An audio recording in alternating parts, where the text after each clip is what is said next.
Bilal bin Rabah, muazin Rasulullah dan lambang persamaan derajat manusia.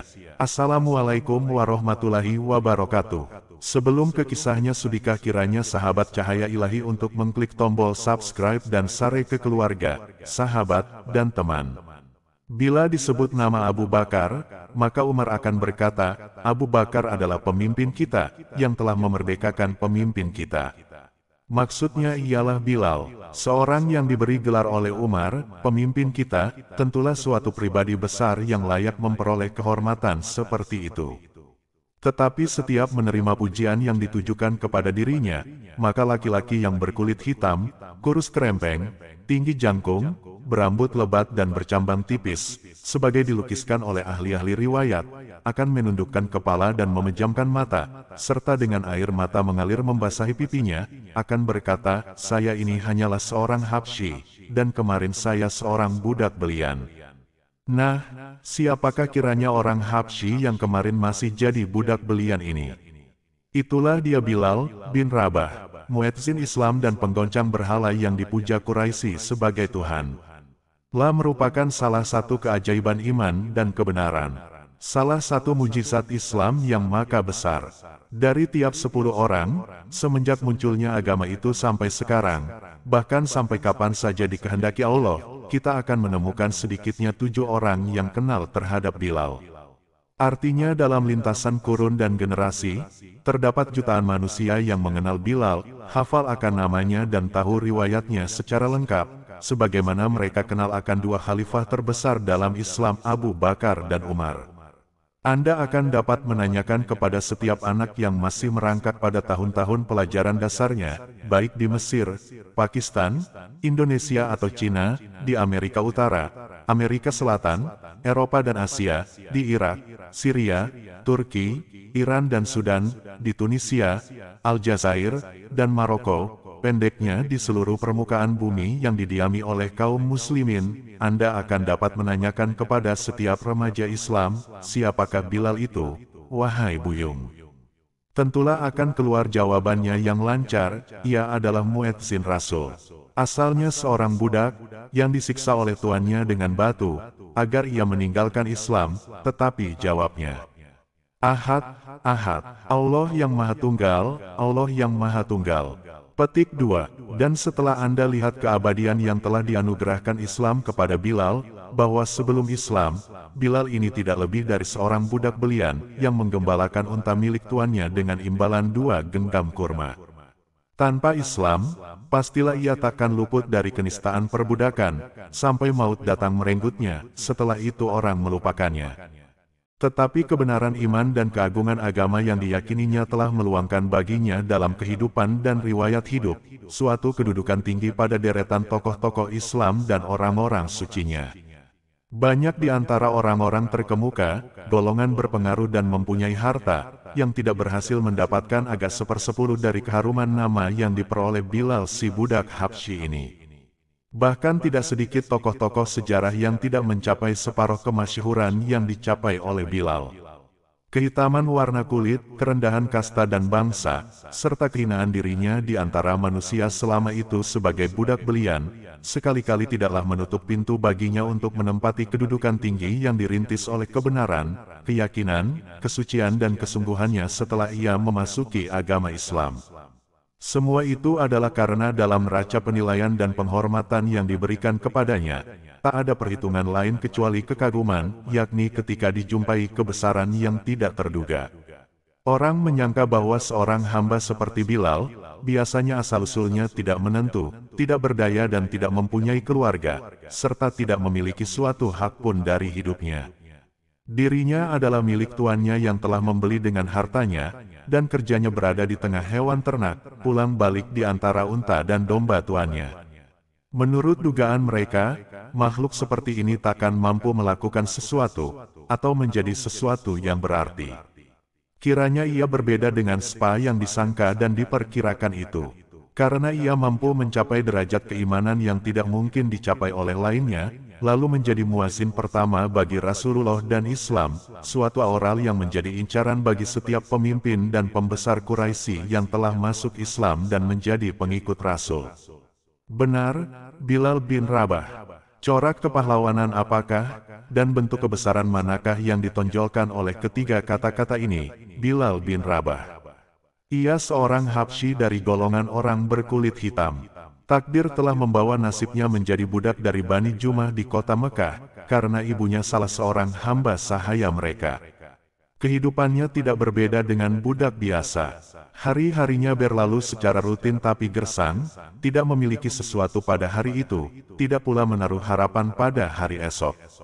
Dan berita-berita mengenai Muhammad SAW telah mulai sampai ke telinganya, yakni ketika orang-orang di Mekah menyampaikannya dari mulut ke mulut. Juga ketika mendengar obrolan majikannya bersama tetamunya, terutama majikannya Umayyah bin Khalaf, salah seorang pemuka Bani Jumah, yaitu kabilah yang menjadi majikan yang dipertuan oleh Bilal. Lamalah sudah didengarnya Umayyah ketika membicarakan Rasulullah, baik dengan kawan-kawan maupun sesama warga sukunya, mengeluarkan kata-kata berbisa, penuh dengan rasa amarah, tuduhan dan kebencian. Di antara apa yang dapat ditangkap oleh Bilal dari ucapan kemarahan yang tidak berujung pangkal itu, ialah sifat-sifat yang melukiskan agama baru baginya. Dan menurut hematnya, sifat-sifat itu merupakan hal-hal baru dipandang dari sudut lingkungan di mana ia tinggal. Sebagaimana juga di antara ucapan-ucapan yang keras penuh ancaman itu, tapi pula kedengaran olehnya pengakuan mereka akan kemuliaan Muhammad SAW tentang kejujuran dan keterpercayaannya. Benar, didengarnya mereka takjub dan keheranan terhadap ajaran yang dibawa oleh Muhammad SAW.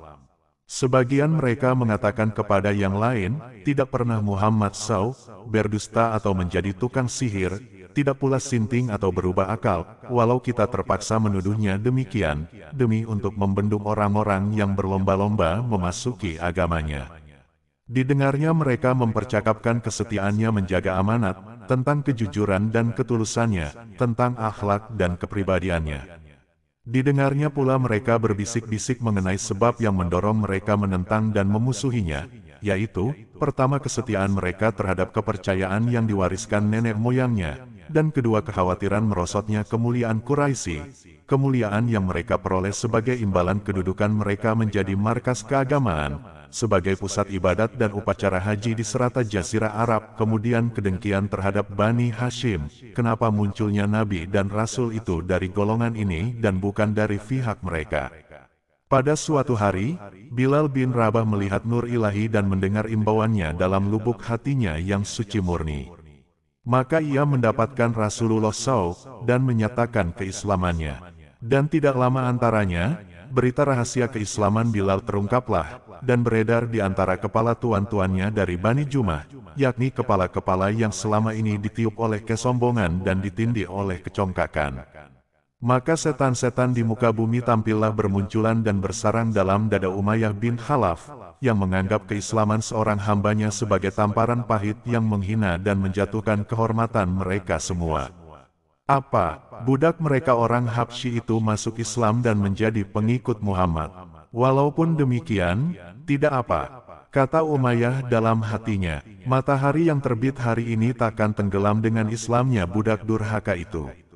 Memang, bukan saja sang surya itu tidak tenggelam dengan Islamnya Bilal, tetapi pada suatu hari kelak matahari akan tenggelam dengan membawa semua patung-patung dan pembela-pembela berhala itu.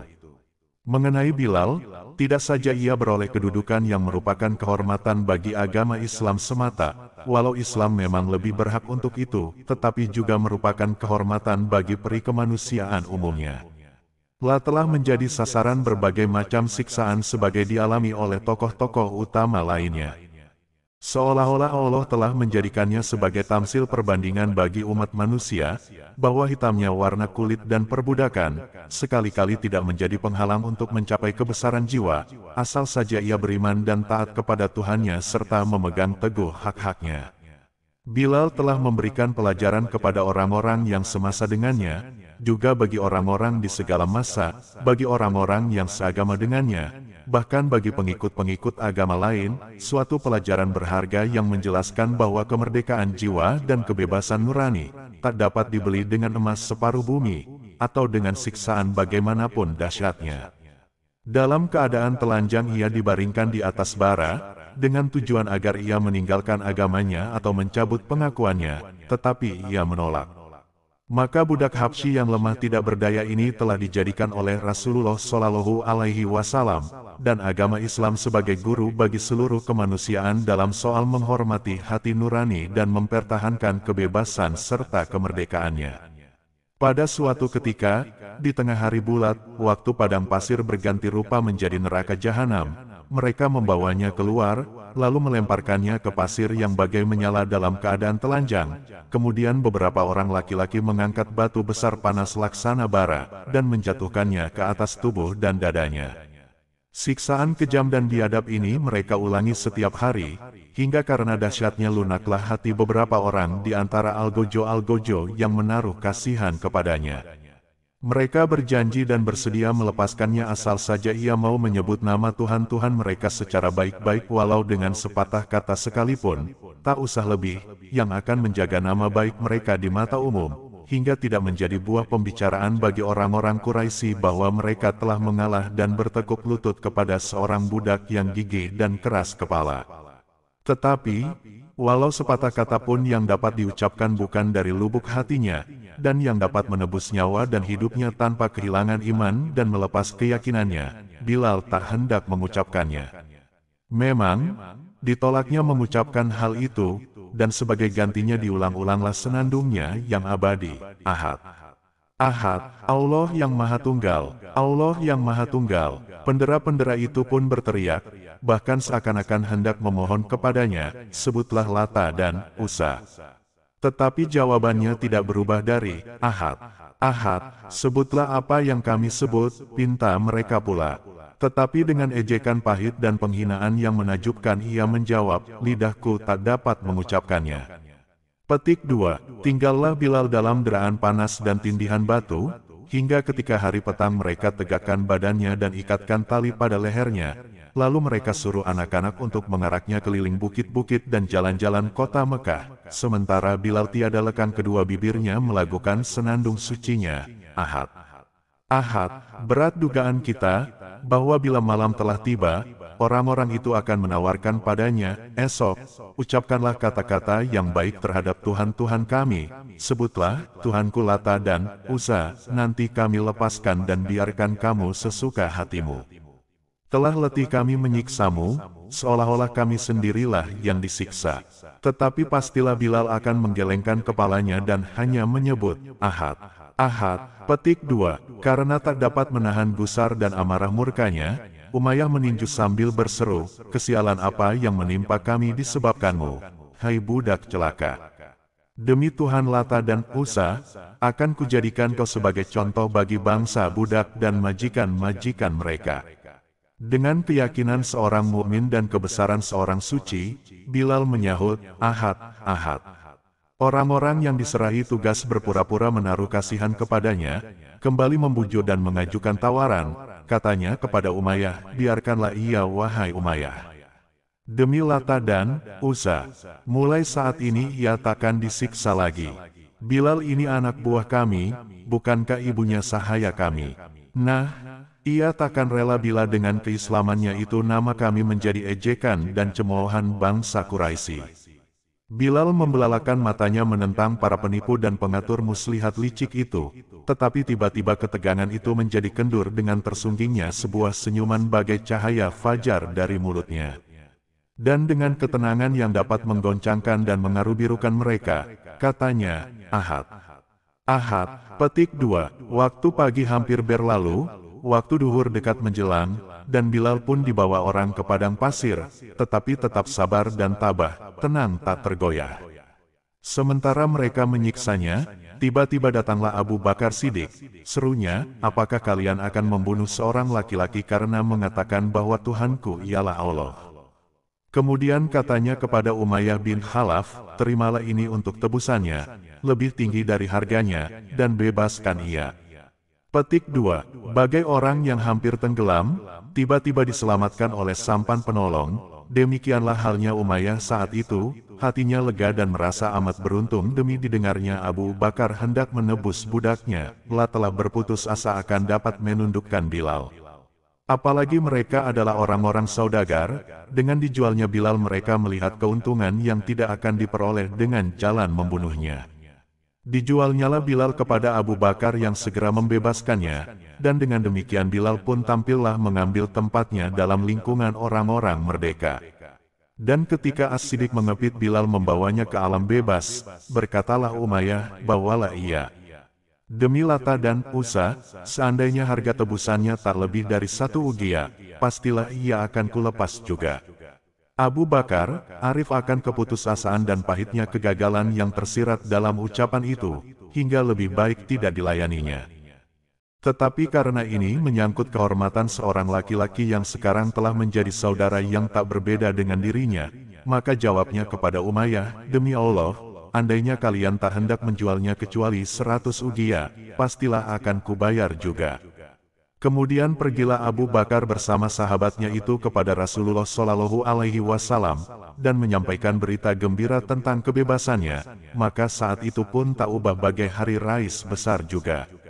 Dan setelah Rasulullah Shallallahu Alaihi Wasallam bersama kaum muslimin hijrah dan menetap di Madinah, beliau pun mensyariatkan azan untuk melakukan salat.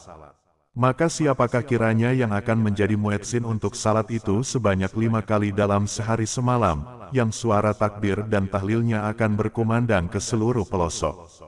Ialah Bilal, yang telah menyerukan, Ahad, Ahad, Allah Maha Tunggal, Allah Maha Tunggal, semenjak 13 tahun yang lalu, sementara siksaan membantai dan menyelai tubuhnya. Pada hari itu pilihan Rasulullah jatuh atas dirinya sebagai muezzin pertama dalam Islam. Dan dengan suaranya yang merdu dan empuk diisinya hati dengan keimanan dan telinga dengan keharuan, sementara seruannya menggemakan. Allahu Akbar, Allahu Akbar, Allahu Akbar, Allahu Akbar, asyhadu alailaha illallah, asyhadu alailaha illallah, asyhadu anna Muhammadar Rasulullah, asyhadu anna Muhammadar Rasulullah, hayya alas sholah, hayya alas sholah, hayya alal falah, hayya alal falah, Allahu Akbar, Allahu Akbar, la ilaha illallah. Petik 2. Antara kaum muslimin dan tentara Quraisy yang datang menyerang Madinah terjadi peperangan. Pertempuran berkecamuk dengan amat sengit dan dahsyat, sementara Bilal maju dan menerjang dalam perang pertama yang diterjuni Islam itu, yaitu Bakar, yang sebagai semboyannya dititahkan oleh Rasulullah menggunakan ucapan, Ahad. Ahad. Petik 2. Dalam peperangan ini Quraisy mengerahkan tenaga intinya, dan pemuka-pemukanya terjun untuk akhirnya menemui tempat pembantaian mereka. Pada mulanya Umayyah bin Khalaf, yaitu bekas majikan Bilal yang telah menyiksanya secara kejam dan biadab, tak hendak ikut dalam peperangan itu. Tetapi demi mendengar keengganan dan sifat pengecutnya itu, maka salah seorang di antara kawannya yang bernama Uqbah bin Abi Wid mendatanginya sambil di tangan kanannya membawa sebuah mikmar, pedupaan yang dipergunakan wanita untuk mengasapi tubuhnya dengan kayu wangi. Setelah sampai dan ia berhadapan muka dengan Umayyah yang ketika itu sedang duduk di tengah-tengah anak buahnya, ditaruhlah pedupaan itu di hadapannya seraya berkata, Hai Abu Ali, terimalah dan pergunakanlah pedupaan ini, karena kamu tak lebih dari seorang wanita. Keparat, apa yang kau bawa ini? Teriak Umayyah dengan seramnya. Tetapi tak dapat mengelak, terpaksa akhirnya ia turut dalam peperangan itu bersama kawan-kawan. Amboy, rahasia takdir apakah kiranya yang tersembunyi di balik peristiwa ini? Uqbah bin Mu'i adalah seorang yang paling gigih mendorong Umayyah untuk melakukan siksaan terhadap Bilal dan orang-orang tak berdaya lainnya dari kaum muslimin, dan sekarang, ia pula lah yang mendesaknya supaya ikut dalam perang Badar, tempat ia akan menemui ajalnya. Tetapi juga tempat tewasnya, Uqbah itu sendiri tanpa kecuali. Mulanya Umayyah keberatan dan enggan untuk ikut dalam peperangan, dan kalau bukanlah karena desakan Uqbah dengan cara sebagai kita ketahui itu, tidaklah ia hendak mengambil bagian di dalamnya. Tetapi rencana Allah pasti berlaku. Umayyah harus ikut. Ada piutang lama antara dirinya dengan salah seorang hamba Allah yang datang saatnya untuk diselesaikan. Allah tak pernah mati, dan sebagaimana kalian memperlakukan orang demikianlah pula kalian diperlakukan orang. Dan takdir ini gemar sekali mempermainkan orang sombong dan aniaya. Uqbah yang kata-katanya didengar oleh Umayyah dan kemauannya untuk menyiksa orang-orang mukmin yang tak berdosa diturutnya, justeru yang menyeretnya ke liang kubur. Kemudian di tangan siapakah? Di tangan Bilal, tidak lain di tangan Bilal sendiri. Tangan yang oleh Umayyah dulu diikat dengan rantai, sedang pemiliknya didera dan disiksa. Maka tangan inilah pula pada hari itu, yakni di waktu Perang Badar, suatu saat yang tepat dan diatur oleh takdir, yang telah menyelesaikan utang piutang dan membuat perhitungan dengan Al-Gojo Quraisy yang telah menimpakan penghinaan dan kedaliman terhadap orang-orang mukmin. Peristiwa ini terjadi secara sempurna, tanpa ditambah atau dibumbui. Ketika pertempuran di antara dua pihak telah mulai, dan barisan kaum muslimin maju bergerak dengan semboyannya, Ahad, maka jantung Umayyah pun bagai tercabut dari urat akarnya dan rasa takut mengancam dirinya. Kalimat yang kemarin diulang-ulang oleh hambanya di bawah tekanan siksa dan dera, sekarang telah menjadi semboyan dari suatu agama secara utuh, dan dari suatu umat yang baru secara keseluruhan. Ahad, demikianlah, dan dengan kecepatan seperti ini, serta pertumbuhan yang demikian besar. Pertempuran telah berkecamuk dan pedang bertemu pedang. Ketika perang telah hampir usai, kelihatanlah oleh Umayyah, Abdurrahman bin Auf, seorang sahabat Rasulullah SAW. Maka segera ia melindungkan diri kepadanya, dan meminta untuk menjadi tawanannya, dengan harapan akan dapat menyelamatkan nyawanya. Permintaan itu dikabulkan oleh Abdurrahman yang bersedia melindunginya, dan di tengah-tengah hiruk pikuknya perang dibawanyalah Umayyah ke tempat orang-orang tawanan. Di tengah jalan ia kelihatan oleh Bilal, yang segera berseru, "Ini dia, gembong kekafiran, Umayyah bin Khalaf. Biar aku mati daripada orang ini selamat." Sambil menyatakan itu diangkatlah pedangnya hendak memenggal kepala yang selama ini menjadi besar disebabkan kecongkakan dan kesombongan. "Hai Bilal, ia tawananku," seru Abdurrahman. "Tawanan," ujar Bilal, padahal pertempuran masih berkobar dan roda. Peperangan masih berputar, telah diterima sebagai tawanan, padahal belum lama berselang senjatanya terhunjam di tubuh kaum muslimin yang sampai sekarang masih meneteskan darahnya. Tidak, bagi Bilal itu artinya berolok-olok dan penindasan. Dan cukuplah selama ini Umayyah berolok-olok dan melakukan penindasan, telah menindas demikian rupa, hingga hari ini tak ada lagi kesempatan tersisa, dalam keadaan segawat ini, dalam akibat yang menentukan ini. Orang kafir, Umayyah bin Khalaf. Biar aku mati daripada dia lolos. Petik 2. Berdatanganlah serombongan kaum muslimin dengan pedang penyebar maut di tangan mereka dan mengepung Umayyah bersama putranya, yang berperang di pihak Quraisy, sementara Abdurrahman bin Auf tak dapat berbuat apapun, bahkan juga tidak dapat melindungi bajunya yang telah terkoyak-koyak oleh desakan orang banyak. Bilal memandangi tubuh Umayyah yang telah rubuh oleh tebasan pedang-pedang itu dengan lama sekali. Kemudian ia bergegas meninggalkan tempat itu, sementara suaranya yang nyaring mengumandangkan, Ahad, menurut hemat saya, bukanlah hak kita untuk membahas keutamaan toleransi dari pihak Bilal dalam suasana seperti itu.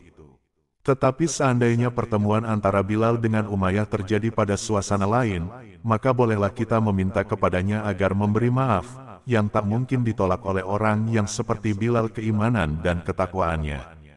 Hanya sebagai kita ketahui, mereka bertemu di medan laga, masing-masing pihak mendatanginya dengan tujuan untuk menghancurkan pihak lawannya. Pedang dan tombak herkelebatan, para korban berguguran, dan maut merajalela berseliweran. Tiba-tiba pada saat seperti itu Bilal melihat Umayyah, yang tak sejengkal pun dari tubuhnya luput dari bekas kekejaman dan azab siksa Umayyah. Lalu di manakah dan betapa tampak olehnya? Dilihatnya dalam kancah pertempuran, memenggal kepala kaum muslimin yang ditemui Umayyah, dan seandainya ia beroleh kesempatan untuk memenggal kepala Bilal pada saat itu, tentulah tidak akan disia-siakannya. Nah, dalam keadaan seperti demikianlah kedua laki-laki itu berhadapan muka. Maka tidaklah adil menurut logika, bila kita bertanya kepada Bilal, kenapa ia tak hendak memberi maaf dengan sebaik-baiknya. Hari-hari berlalu, dan Mekah dibebaskan. Dengan mengepalai 10.000 kaum muslimin, Rasulullah memasuki kota itu, bersyukur dan mengucapkan takbir. Beliau langsung menuju Ka'bah yang telah dipadati berhala oleh Quraisy dengan jumlah bilangan hari dalam setahun, ialah tidak kurang dari 360 buah berhala. Yang benar telah datang, hancur luluhlah kebatilan. Mulai hari itu tak ada lagi Lata, Uzza, atau Hubal, dan semenjak itu manusia tidak lagi menundukkan kepalanya kepada batu atau berhala, dan tak ada lagi yang mereka puja sepenuh hati kecuali Allah yang tak ada taraf atau bandingannya, Tuhan yang Maha Tunggal lagi Esa, Maha Tinggi dan Maha Besar. Rasulullah memasuki Ka'bah dengan membawa Bilal sebagai teman. Baru saja masuk, beliau telah berhadapan dengan sebuah patung pahatan, menggambarkan Ibrahim alaihissalam sedang berjudi dengan menggunakan anak panah. Rasulullah amat murka, sabdanya, "Semoga mereka dihancurkan Allah. Tak pernah nenek moyang kita melakukan perjudian demikian. Dan Ibrahim itu bukanlah seorang Yahudi, bukan pula seorang Nasrani, tetapi seorang yang beragama suci dan seorang Muslim, dan sekali-kali bukan dari golongan musyrik." Rasulullah menyuruh Bilal naik ke bagian atas masjid untuk mengumandangkan azan. Maka Bilal pun azanlah, dan alangkah mengharukan saat itu, tempat itu dan suasana kala itu. Gerakan kehidupan di Mekah terhenti, dan dengan jiwa yang satu, ribuan kaum muslimin dengan hati khusyuk, dan secara berbisik mengulangi kalimat demi kalimat yang diucapkan Bilal. Orang-orang musyrik di rumahnya masing-masing hampir tak percaya dan bertanya-tanya dalam hatinya. Inikah dia Muhammad dengan orang-orang miskinnya yang kemarin terusir meninggalkan kampung halamannya? Betulkah dia, yang mereka usir, mereka perangi, dan mereka bunuh keluarga yang paling dicintainya serta kerabat yang paling dekat kepadanya? Dan betulkah dia, yang beberapa saat yang lalu, nyawa mereka berada di tangannya, memaklumkan kepada mereka, "Pergilah kalian, kalian semua bebas." 3 orang bangsawan Quraisy sedang duduk-duduk di pekarangan Ka'bah. Mereka tampak terpukul menyaksikan panorama itu, yaitu ketika Bilal menginjak-injak berhala-berhala mereka dengan kedua telapak kakinya, kemudian di atas reruntuhannya yang telah hancur luluh, menyenandungkan suara azannya yang berkumandang di seluruh pelosok Mekah yang tak ubahnya bagai tiupan angin di musim bunga. Ketiga orang itu ialah Abu Sufyan bin Harb, yang telah masuk Islam beberapa saat yang lalu, dan Atab bin Usaid serta Harits bin Hisham, kedua mereka belum lagi masuk Islam. Sementara matanya tertuju kepada Bilal yang sedang menyuarakan azan, Atab berkata, "Sungguh Usaid dimuliakan Allah, ia tidak mendengar sesuatu yang amat dibencinya." Berkata pula Harits, "Demi Allah, seandainya saya tahu bahwa Muhammad itu di pihak yang benar, pastilah saya paling dahulu akan mengikutinya." Sedang Abu Sufyan yang diplomat itu menukas pembicaraan kedua sahabatnya dengan katanya, "Saya tak hendak mengatakan sesuatu, karena seandainya saya berkata pastilah akan disebarkan oleh kerikil-kerikil ini." Ketika Nabi Shallallahu Alaihi Wasallam meninggalkan Ka'bah tampaklah mereka olehnya, lalu dalam sekejap waktu dibacanya wajah-wajah mereka. Kemudian dengan kedua matanya yang bersinar dengan nur hahi, sabdanya kepada mereka, "Saya tahu apa yang telah kalian katakan tadi." Lalu diceritakannya apa yang mereka katakan itu.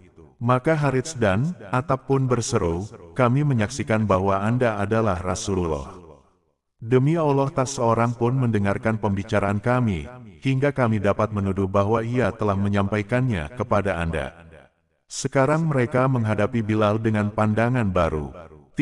Dalam lubuk hati mereka bergema kembali kalimat-kalimat yang mereka dengar dalam pidato Rasulullah sewaktu mula-mula masuk Mekah. "Hai golongan Quraisy, Allah telah melenyapkan daripada kalian kesombongan jahiliyah dan kebanggaan dengan nenek moyang, manusia itu dari Adam, sedang Adam dari tanah." Bilal melanjutkan hidupnya kini bersama Rasulullah Shallallahu Alaihi Wasallam, dan ikut mengambil bagian dalam semua perjuangan bersenjata yang dialaminya, tetap menjadi muezzin, menjaga serta menyemarakan syiar agama besar ini, yang telah membebaskan dari kegelapan kepada cahaya, dari perbudakan kepada kemerdekaan.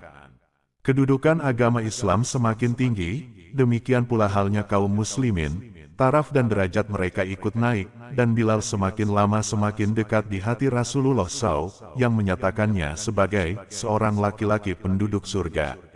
Tetapi sikapnya tidak berubah, tetap seperti biasa, mulia dan besar hati, yang selalu memandang dirinya tidak lebih dari seorang Habsyi yang kemarin menjadi budak belian. Pada suatu hari ia pergi meminang 2 orang wanita untuk diperistrikannya dan diperistrikan saudaranya, maka katanya kepada bapak wanita itu, "Saya ini Bilal, dan ini saudaraku, kami berasal dari budak bangsa Habsyi. Pada mulanya kami berada dalam kesesatan kemudian diberi petunjuk oleh Allah, dahulu kami budak-budak belian lalu dimerdekakan oleh Allah. Jika pinangan kami Anda terima alhamdulillah, segala puji bagi Allah, dan seandainya Anda tolak, maka Allahu Akbar, Allah Maha Besar."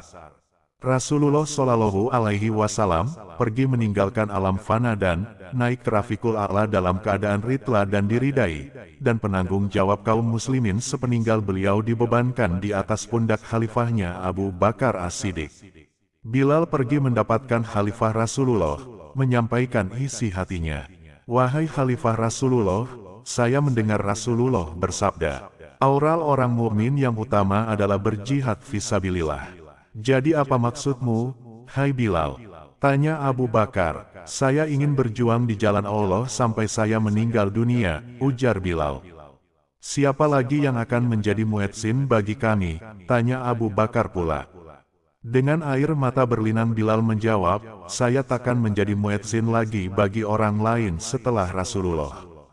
"Tidak," kata Abu Bakar, "tetaplah tinggal di sini hai Bilal, dan menjadi muezzin kami."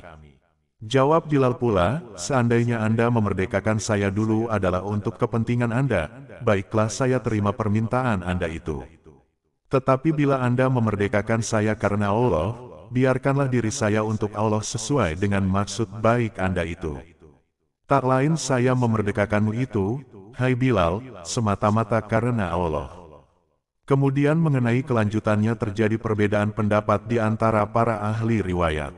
Sebagian meriwayatkan bahwa ia pergi ke Syria dan menetap di sana sebagai pejuang dan mujahid. Sementara menurut lainnya, ia menerima permintaan Abu Bakar untuk tinggal bersamanya di Madinah. Kemudian setelah Abu Bakar wafat dan Umar diangkat sebagai khalifah, barulah Bilal minta izin dan mohon diri kepadanya, lalu berangkat ke Syria.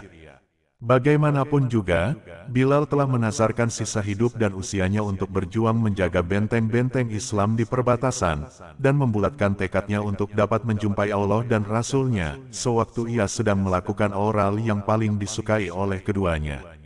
Dan suaranya yang syandu, dalam dan penuh wibawa itu, tidak lagi mengumandangkan azan seperti biasa. Sebabnya ialah karena demi ia membaca, "Asyhadu anna Muhammadan Rasulullah," maka kenangan lamanya bangkit kembali, dan suaranya tertelan oleh kesedihan, digantikan oleh cucuran tangis dan air mata. Azannya yang terakhir, ialah ketika Umar sebagai Amirul Mukminin datang ke Syria. Orang-orang menggunakan kesempatan tersebut dengan memohon kepada khalifah untuk meminta Bilal menjadi muezzin bagi satu salat saja. Amirul Mukminin memanggil Bilal, ketika waktu salat telah tiba, maka dimintanya ia menjadi muezzin. Bilal pun naik ke menara dan azanlah. Sahabat-sahabat yang pernah mendapati Rasulullah di waktu Bilal menjadi muedzinnya sama-sama menangis mencucurkan air mata, yang tak pernah mereka lakukan selama ini, sedang yang paling keras tangisnya di antara mereka ialah Umar. Bilal berpulang ke Rahmatullah di Syria sebagai pejuang di jalan Allah seperti diinginkannya. Dan di bawah bumi Damsyik, sekarang terpendam kerangka dan tulang belulang suatu pribadi yang besar di antara pribadi-pribadi manusia, yang amat teguh dan tangguh pendiriannya dalam mempertahankan akidah dan keimanan. Semoga rahmat dan karunia Allah melimpah ras kepada Bilal dan kepada kita semua. Kisah Bilal bin Rabah, muazin Rasulullah, lambang keteguhan iman dan persamaan derajat manusia. Jika menyebut nama Abu Bakar, maka Umar bin Khattab akan berkata, Abu Bakar adalah pemimpin kita, yang telah memerdekakan pemimpin kita. Maksud pemimpin yang disebut kedua adalah Bilal bin Rabah. Sebagian besar umat Islam mengetahui bahwa Bilal adalah muazin Rasulullah. Suaranya lantang dan merdu. Satu hal lainnya, dia disiplin. Tentu Rasulullah tidak sembarangan mempercayakan azan kepada Bilal. Pastilah, dia pribadi yang besar. Sebab, kala ini muazin adalah penyeru hal terpenting, sholat. Sosok Bilal bin Rabah bagi umat Islam tak hanya muazin kepercayaan Rasulullah Shallallahu Alaihi Wasallam. Dia juga lambang persamaan derajat manusia. Mengutip kitab Rijalul Haular Rasul, dalam berbagai riwayat, Bilal digambarkan sebagai pria kulit hitam, kurus kerempeng, tinggi jangkung, berambut lebat dan bercambang tipis. Dia selalu menundukkan kepala dengan air mata mengalir membasahi pipinya, dan berkata, "Saya ini hanyalah seorang Habsyi, dan kemarin saya seorang budak belian." Begitulah Bilal, pribadi yang lemah lembut lagi rendah hati. Namun, suara azannya mengguncangkan berhala-berhala yang diletakkan di dekat Ka'bah, Makkah. Bilal bin Rabah al-Habsyi semula memang seorang budak milik Umayyah bin Khalaf yang kemudian dimerdekakan oleh sahabat Nabi Abu Bakar setelah mengalami penyiksaan karena kepercayaan yang ia anut. Nama julukannya diantaranya adalah As-Sadiqu Al-Iman, Al-Bazil Nafsahu Dunadinihi, dan Mupetik Terbalik Azinu Rasulillah. Sementara nama panggilan kehormatannya adalah Abu Abdillah. Bilal dikenal karena keteguhannya dalam mempertahankan iman meski mengalami penyiksaan luar biasa yang menimpanya serta perkataan, "Ahadun Ahad," yang menjadi jawabannya atas pertanyaan yang memintanya untuk keluar dari Islam. Budak yang mampu melihat kebenaran. Mengutip berbagai sumber, Bilal lahir di daerah As-Sarah sekitar 43 tahun sebelum hijrah. Bilal diperkirakan masuk Islam pada umur 30 tahun. Ayahnya bernama Rabah, yang merupakan seorang budak. Sedangkan ibunya bernama Hamamah, juga seorang budak wanita berkulit hitam yang tinggal di Makkah. Mereka berasal dari Habsah atau Ethiopia, sehingga Bilal dikenal dengan Bilal bin Rabah al-Habsyi. Karena kondisi ibunya, sebagian orang memanggil Bilal dengan sebutan Ibnu As-Sauda petik terbalik putra wanita hitam, yang pada zaman jahiliyah bukan dianggap sebagai penghinaan karena statusnya yang budak. Bilal dibesarkan di kota Ummul Qura, Makkah, sebagai seorang budak milik keluarga Bani Abdu Ad-Dar, lebih tepatnya keluarga Bani Jumah. Saat ayahnya meninggal, Bilal diwariskan kepada Umayyah bin Khalaf, seorang tokoh penting kaum Quraisy. Meski statusnya rendah, hati Bilal bening dan justru mampu melihat kebenaran dan ketidakadilan. Ketika banyak yang mencela Muhammad Shallallahu Alaihi Wasallam yang menyatakan diri sebagai nabi dan mengajarkan Islam, dia mampu melihat bahwa Islam adalah jalan yang benar. Maka diam-diam Bilal adalah kelompok pertama pemeluk Islam, walau statusnya menjadi budak. Dia adalah orang yang kali pertama menyerukan kalimat tauhid dari kelompok budak. Saat Bilal masuk Islam, hanya ada beberapa orang yang telah mendahuluinya memeluk agama baru itu. Seperti Ummul Mukminin Khadijah binti Khuwailid, Abu Bakar As-Siddiq, Ali bin Abu Talib, Ammar bin Yasir bersama ibunya, Sumayyah, Suhaib Ar-Rumi, dan Miqdad bin Aswad. Bilal disiksa karena keislamannya, namun, kaum Quraisy telah menyebar mata-mata. Akhirnya, keislaman Bilal tericum oleh tuannya, Umayyah bin Khalaf. Bersama para pembesar Quraisy lainnya, mereka mencambuk Bilal. Mereka juga menyiksa Bilal dengan kekejaman yang tak terbayangkan pedihnya. Di antara orang Quraisy yang paling banyak menyiksa Bilal adalah Umayyah bin Khalaf tuannya bersama para algojo. Mungkin saja, Umayyah malu karena budaknya masuk Islam. Terlebih dia adalah bangsawan terkemuka Makkah. Tanpa belas kasihan, dia bersama centeng-centengnya menyiksa Bilal tanpa belas kasihan. Tetapi, Bilal tetap teguh. Dia hanya berucap, "Ahad, Ahad Allah Maha Esa," ketika dipaksa kembali ke kepercayaan semula. Mereka juga menindih dada Bilal dengan batu besar yang panas. Bilal pun hanya berkata, "Ahad, Ahad." Semakin mereka meningkatkan penyiksaannya, Bilal terus mengatakan, "Ahad, Ahad." Mereka memaksa Bilal agar memuji Lata dan Uzza, tapi Bilal justru memuji dan mengagungkan Allah dan Rasul-Nya. Mereka terus memaksanya, "Ikutilah yang kami katakan." Bilal menjawab, "Lidahku tidak bisa mengatakannya." Melihat penyiksaan tak terperi itu, akhirnya Bilal dibebaskan oleh Abu Bakar.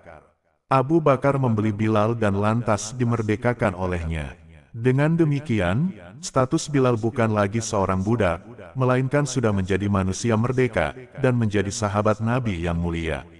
Nabi melihat terompah Bilal di surga. Dalam sebuah hadis diceritakan bahwa Rasulullah pernah mendengar suara terompah Bilal di surga. Hadis ini diriwayatkan oleh Imam Bukhari dalam sahihnya dan Imam Muslim dalam kitabnya. Ketika hukum syariat azan diperintahkan oleh Allah, maka orang yang pertama kali disuruh oleh Rasulullah untuk mengumandangkan azan adalah Sayyidina Bilal bin Rabah. Beliau dipilih karena suaranya sangat merdu dan lantang. Dia dikenal sebagai muazin pertama dalam Islam. Dia merupakan satu di antara 3 muazin di masa Rasulullah bersama dengan sahabat Abu Mahzurah al-Jumahi dan Abdullah bin Umi Maktum. Setidaknya, ada 4 alasan mengapa Bilal diangkat menjadi penyeru azan untuk umat Islam, untuk yang pertama kalinya. Pertama, Bilal memiliki suara yang lantang dan merdu. Kedua, Bilal sangat menghayati kalimat-kalimat azan. Ketiga, Bilal memiliki kedisiplinan yang tinggi saat mengumandangkan azan, 5 kali dalam sehari semalam. Keempat, Bilal memiliki keberanian untuk mengumandangkan azan pada masa-masa awal dakwah Islam. Usai wafatnya Rasulullah, 11 Hijriah sahabat Bilal pergi meninggalkan Madinah menuju tanah Syam untuk meringankan kesedihannya. Dia tak mau menjadi muzain pada zaman Khalifah Abu Bakar karena rasa sedihnya itu. Dia akhirnya meninggal di kota Damaskus pada tahun 20 Hijriah atau 21 Hijriah dalam umur 63 tahun. Itulah sekelumit kisah sahabat Nabi yaitu Bilal bin Rabah muazin Rasulullah dan lambang persamaan derajat manusia. Semoga kita bisa mengambil hikmah dan pelajaran dari kisah di atas. Wallahu a'lam bishawab.